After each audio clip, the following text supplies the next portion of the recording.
Assalamualaikum warahmatullahi wabarakatuh. Allahumma sholli ala Sayyidina Muhammad wa ala ali Sayyidina Muhammad. Pemirsa yang dirahmati Allah, marilah kita simak ceramah dari Buya Ar-Razi Hashim dengan tema Allah jangan dicari. Sebelumnya marilah kita perbanyak sholawat minimal 1000 kali sehari, agar hidup kita penuh barokah dan mendapatkan syafaat kelak. Jangan lupa berikan dukungan kepada channel kami dengan memberikan super thanks seikhlasnya. Marilah kita doakan agar Buya Ar-Razi Hashim dan keluarga diberikan kesehatan dan kebahagiaan dunia dan akhirat. Amin ya robbal alamin. الحكمة التاسعة والعشرون شتان بين من يستدل به أو يستدل عليه.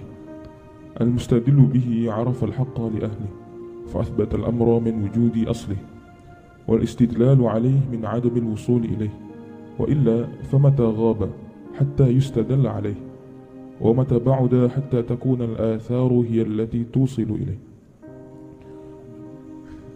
Udahlah, saya terjemahin ala saya aja lah. Jadi orang yang sedang belajar makrifat itu dua jenis. Ada dua. Orang yang mengenal Allah, mencari Allah dengan Allah. Yang kedua, orang yang ingin bermakrifat, mencari Allah, belajar agama, ingin mengenal Allah tapi bukan dengan Allah, dengan alam. Gimana cara mengetahui Allah itu ada? Lihatlah alam, gitu kan? Kayaknya itu udah lumrah ya, benar. Apa bukti Allah ada? Ada alam, ada ciptaannya. Seandainya nggak ada ciptaan ini, Allah ada nggak? Tahu dari mana? Tuh, dibolak-balik. Jadi orang yang berdalil dengan ciptaan, bahwa ciptaan ini bukti ada pencipta, seandainya dia nggak menemukan penciptaan itu, maka dia akan menolak adanya pencipta. Maka ini terjebak kepada sang pencipta memerlukan pembuktian dari ciptaan. Sejak kapan Allah memerlukan selain dia untuk membuktikan dirinya ada? Maka disebut Allah itu ghaniyun 'anil alamin. Allah ghani, ghani itu bukan kaya.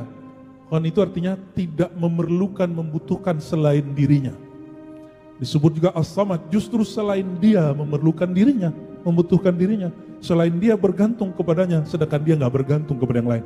Oleh karenanya, itu ajaran filsafat masuk ke dalam Islam. Di ajaran filsafat, bukti ada Allah pencipta, itu adanya penciptaan, ada makhluk. Sekarang coba dibalik. Bukti Allah itu ada, adalah Allah itu sendiri ada. Bisa nggak begitu? Nyambung. Ini karena sudah lama kena filsafat jadul itu ya. Itu bukan filsafat Islam itu. Tapi masuk ke ilmu kalam dan ditakrir oleh ulama Ahlus Sunnah. Tapi ini masih akidah berdasarkan akal, bukan akidah berdasarkan kolbu. Secara akal sahih, secara kolbu tidak sempurna. Mau sampai kapan masih di situ? Bosan loh beragama begitu. Ya. Jadi saya punya kawan, dia suka daki gunung. Kita juga suka sih. Pas kita tanya kenapa? Saya kalau di atas sering merasakan keberadaan Tuhan. Aduh, masa gunung itu doang? Kurang piknik dia ya. Emang mau di gunung itu doang? Jangan ngeres bang. Kita sering sholat khusyuk itu kalau lagi ada masalah, bener? Ya udah masalah aja tiap hari biar khusyuk. Mau? Lagi ada musibah, sholatnya mah menangis. Jadi nanya, Tat, gimana caranya biar sholat nangis? Yaudah ente punya musibah aja tiap hari. Begitu? Enggak. Kita enggak begitu. Maka saudara-saudariku, mengenal Allah itu enggak perlu dengan selain Allah. Maka akidah Ahlus Sunnah, mengenal Allah itu bukan dengan alam. Mengenal Allah itu dengan sifatnya dan namanya dan af'alnya. Coba buka kitab-kitab akidah. Kitab Imam Sanusi, Imam Bajuri, bukan Bajai Bajuri. Itu nama imam tuh, mungkin dulu bapaknya ngaji kitab Bajuri, anaknya dikasih nama Bajuri, tapi bukan jadi ulama. Ya lumayan lah dapat berkah cinta ulama. Imam-imam itu merumuskan apa itu ilmu akidah? Ilmu akidah itu ilmu ma'rifatullah, mengenal Allah berdasarkan sifat-sifatnya, nama-namanya, af'alnya. Itu ilmu yang diajarkan ulama Ahlus Sunnah. Tapi kok penjelasannya balik lagi ke filsafat. Jadi kenal Allah itu bukan dengan selain dirinya. Kenallah Allah dengan dirinya. Diri itu ada nama, ada sifat, ada af'al. Oleh karenanya, kita dari dulu, dari kecil belajar namanya sifat 20. Masih ingat? Allah wujud, qidam, baqa, mukhalafah itu sampai dinyanyikan, dilakukan, didendangkan, dinasyidkan. Nanti request ya, bro, aki-aki, nasyid sifat 20. Terserah ada ente pakai irama mana, irama langit, bumi boleh. Itu sudah masuk ke alam bawah sadar, lalu dibid'ahkan oleh saudara kita Wahabi. Ya nggak apa-apa sih dibid'ahkan, terima kasih. Akhirnya kita kan buka-buka kitab lagi. Jadi kita mengatakan syukran lakum ayyuhal wahabiyah. Terima kasih wahai Wahabi, Salafi. Berkah kalian kami baca kitabnya lebih serius. Jadi kita nggak marah sebenarnya sama Salafi, bersyukur kita. Kalau ngeliat Salafi itu saya bersyukur. Ngeliat jenggotnya kita mengambil jenggot kita. Insya Allah. Bapak Ibu, Saudara, Saudariku, mengenal Allah dengan nama, sifat, af'al, perbuatannya itu lebih cepat daripada mengenal Allah melalui selain Allah. Alam itu bukan Allah. Al-alam kullu ma siwallah. Begitu di dalam ilmu akidah, dalam kitab Usuluddin Imam Abdul Qahir beliau mengatakan al-alam kullu ma siwallah. Alam itu selain Allah disebut alam. Nama Allah alam? Bukan. Sifat Allah alam? Bukan. Zat Allah alam? Bukan. Maka kenallah Allah dengan namanya. Karena namanya tidak jauh dari yang punya nama. Al-ismuhu ainul musamma. Nama itu dia nyatu dengan yang punya nama. Oleh karenanya kalau di dalam ilmu tasawuf berzikir menyebut nama Allah itu salah satu jalan cepat pintas merasakan Allah itu ada. Nggak perlu pakai dalil. Dalil Allah itu ada bukan selain Allah tapi namanya. Sebut namanya di kolbu bergetar. Maka Bang Dik dan ngerasain hidupnya kolbu, mata tertidur, ngorok tapi kolbunya hidup berkah nama Allah, Allah, Allah begitu. Yang sudah ikut suluk kemarin Ramadan, siapa yang ikut suluk kemarin? Ada berapa orang? Ya belum banyak ya. Yang merasakan suluk pasti pernah merasakan sekali atau 2 kali tertidur kata teman, tapi kita merasanya tidak tidur. Apalagi kalau suluknya 10 hari, 40 hari. Bang Dik tuh gak suluk, cuma bentar doang ngalamin ya. Alhamdulillahirabbil alamin. Lalu beliau mengatakan begini, sejak kapan Allah itu menghilang sehingga engkau perlu mencari-carinya? Sejak kapan Allah itu menjauh sehingga engkau perlu mendekatinya? Sejak kapan Allah itu tiada, lari, kabur sehingga engkau perlu kemudian menjemput kemakrifatannya? Jadi nggak perlu cari Allah, Allah dekat. Ya, tidak perlu cari-cari Tuhan, Tuhan Maha ada sehingga perlu dibuktikan dirinya ada. Kapan?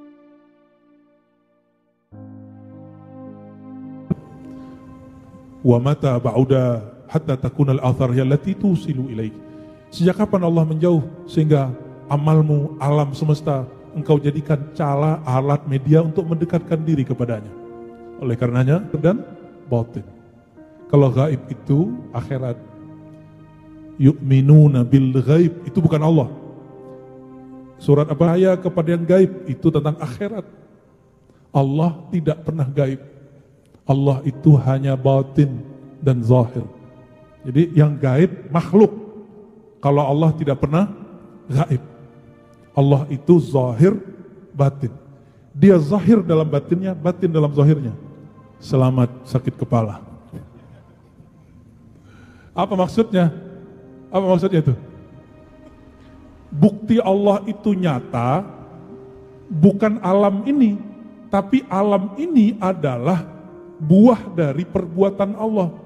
Maka bukti Allah ada bukan alam ini, tapi perbuatan Allah pada alam ini. Tipis nggak? Tipis? Bukan alam ini penanda Allah ada, tapi perbuatan Allah pada alam sehingga membuat alam ini ada. Jangan dibalik.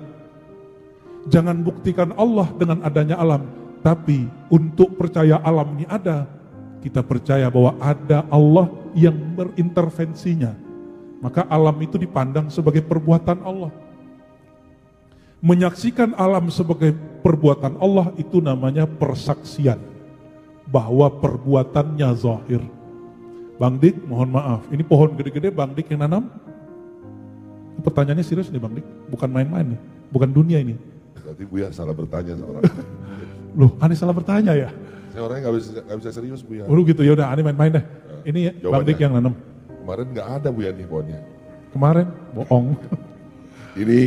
Ini saya mengambil kemuliaan dari Allah karena gunung pun banyak pohon tanpa disiram juga tumbuh Buya. Jadi saya pindahin, saya kurung ini dengan izin Allah agar bekal nanti kita terkurung dalam keteduhan gitu. Berarti Bang Dik cuma mindahin yang numbuhin? Allah. Dulu kecil? Kecil. Itu nariknya biar gede gimana? Ditarik-tarik gitu? Atau diurut-urut? Pakai urut tanah gitu. Buya. Ya dia gede Buya, udah banyak yang pecah-pecah Buya. Iya, makanya dalam surah Al-Waqiah. Jadi Waqiah itu bukan surat pelancar rezeki. Tapi Waqiah itu surat memahami ma'rifat Allah yang maha memberi rezeki. Beda tipis? Beda tipis? Ma'rifat cara mengenal Allah yang maha memberi rezeki. Apa kata Allah di situ contoh? Ini pohon antum tazra'unahu am nahnu zari'un. Apakah betul engkau yang menanamnya atau kami yang sebenarnya yang menanamnya? Kalimatnya zari'un, betul nggak? Aneh salah nggak? Kalau ada hafalan kita salah tolong dibenerin mumpung ada hafiz Quran. Kan beberapa ayat kadang-kadang kita kebalik ya. Sebenarnya ayat di surat mana taruh di sana ya. Antum tazra'unahu am nahnu zari'un. Apakah engkau yang menumbuhkannya atau kami yang menumbuhkannya? Apakah engkau yang menanamnya atau sebenarnya kami yang menancapkan akarnya? Kita kan cuma naruh. Yang kemudian akarnya tambah nancap ke dalam itu siapa? Tahu dari mana? Ya itu masalah kita ya. Maka pandanglah pohon alam itu bukan sebagai alam semata. Pandang dia sebagai perbuatan Allah. Oke, sekarang itu alam ya. Sejauh-jauh sekarang ke tubuh kita, ke pasangan. Pandanglah pasangan itu, diri ini bagian dari pancaran nama dan sifat Allah. Nanti cari nama dan sifat Allah yang cocok dengan kondisi kita. Ini dia lagi yang mana nih? Ya, maka memandang mereka bukan sebagai perempuan laki-laki yang membersamai hidup sebatas syahwat, nafkah, beranak, pinak, tidur, ngorok, lapar. Apalagi Bang Dik? Begitu ya, ngiler, ngorok. Dan bukan itu. Pandang mereka sebagai pancaran nama dan sifat Allah. Baru nanti ketemu. Ya, mau lanjut rumah tangganya, mau pisah, itu terserah nanti. Yang penting dia memandang ada nama Allah, ada sifat Allah memancar pada mereka. Maka ahlullah, kekasih-kekasih Allah itu jika mengatakan aku bersaksi, aku menyaksikan Allah, itu benar-benar dia menyaksikan. Benar-benar dia menyaksikan. Menyaksikan nama sifatnya. Menyaksikan perbuatannya tadi yang katanya kemarin belum dibayar, tahu-tahu tadi lunas, itu kan perbuatan Allah. Bang Dik yang bayar atau sebenarnya Allah yang bayar itu? Allah yang bayar. Maka memandang alam bukan sebatas si alam, tapi alam itu perbuatan Allah. Kalau begitu, kita nggak terhijab lagi memandang alam. Alam membuktikan Allah, tapi apa? Alam sebagai perbuatan Allah, senang sudah. Kalau nama Allah di mana? Di kolbu. Maka kalau ingin merasakan nama Allah di kolbu teman, saudara, pasangan, anak, itu kolbunya dihidupkan nama Allah. Kalau ingin merasakan sifat Allah, rasakan pada sir rohaninya. Maka orang yang tidak mengenal dirinya gak akan mengenal indahnya hidup. Semakin masuk ke dalam diri semakin bahagia. Semakin masuk ke dalam diri semakin dia tidak merasa pernah kesepian. Ya, jadi yang merasakan kesepian hidupnya berarti dia belum masuk. Diri kita ini ramai sekali di dalam. Sangat-sangat ramai ya. Maka orang-orang yang kenal diri gak pernah merasa sepi. Orang-orang yang kenal dirinya sendiri itu terasa ramai. Ramai pun terasa sendiri. Dalam keramaian dia ngerasa gini doang dunia. Gitu. Ya. Kata orang negeri mana bagus, dia datang ke sana. Begini doang. Gak ada rasanya. Hambar. Ternyata kalau ingin melihat tamasya kemanapun, kembalinya ke dalam diri. Maka ingin menikmati manapun, menikmatinya dengan diri. Dengan dalam kolbu. Maka saudara-saudariku, wajib belajar nama Allah. Wajib belajar sifat Allah. Ya. Nanti ada program kita, insya Allah sebelum hikam atau setelah hikam ya. Datangnya kalau bisa sebelum maghrib. Habis maghrib nanti ada Buya yang lain yang ngajar asma-asma Allah. Gitu, mau nggak? Ya, biar langsung praktek belajar nama Allah itu kayak gimana? Gitu.